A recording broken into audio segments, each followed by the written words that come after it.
démarche n'est pas d'aller voir un avocat en disant je veux développer un réseau de franchise, voilà, mettre, faites-moi un contrat. Mais il ne faut pas non plus arriver trop tard. Et il faut, à mon avis, contacter un avocat spécialisé pour établir un contrat de franchise lorsqu'on est déjà engagé dans la démarche, mais pas un mois ou 2 mois avant de faire signer son premier contrat de franchise. Ça non plus, ça n'est pas bon. Alors que va faire l'avocat? L'avocat, il va faire une première chose, il va voir si tous les droits que veut transmettre, que veut communiquer le franchiseur sont des droits qu'il détient. Exemple type, la marque. Je suis franchiseur, je vais autoriser quelqu'un à utiliser ma marque. Est-ce que moi, je détiens cette marque? Ou est-ce que ce n'est pas quelqu'un d'autre qui détient cette marque? Ça, c'est le premier travail que va faire l'avocat. Deuxième travail que va faire l'avocat, il va accompagner son client dans la rédaction du document d'information précontractuelle.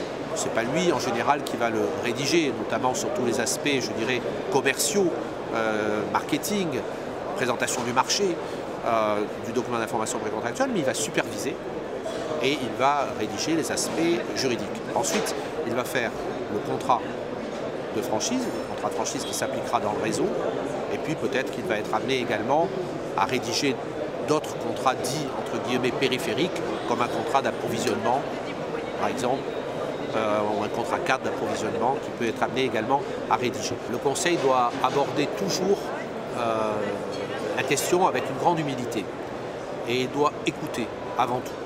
Il ne s'agit pas pour un avocat d'arriver avec son expérience en disant vous voulez monter un réseau de franchise immobilière, moi je connais la franchise immobilière, il n'y a pas de problème, je vais vous faire un contrat, vous faites ça, ça, ça, oui, mon marché, surtout pas, surtout pas.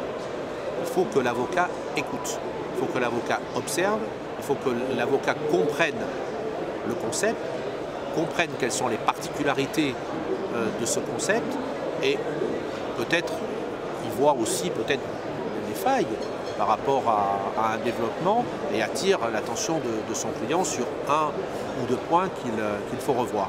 Après, bien sûr, il va se créer un échange, il va se créer des relations entre l'avocat et son client, et peut-être effectivement que les choses vont évoluer.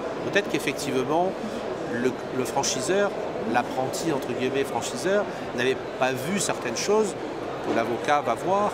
Peut-être qu'il va l'orienter vers d'autres choses. Peut-être va-t-il lui dire la franchise, peut-être pas tout de suite, on va peut-être faire quelque chose de plus entre guillemets soft, un contrat par exemple de licence de marque ou autre, en attendant de développer peut-être davantage un savoir-faire. Mais tout ça, c'est dans un deuxième temps. Dans un premier temps, il faut écouter, il faut s'imprégner du concept, il faut comprendre les raisons pour lesquelles ce concept est un concept qui marche.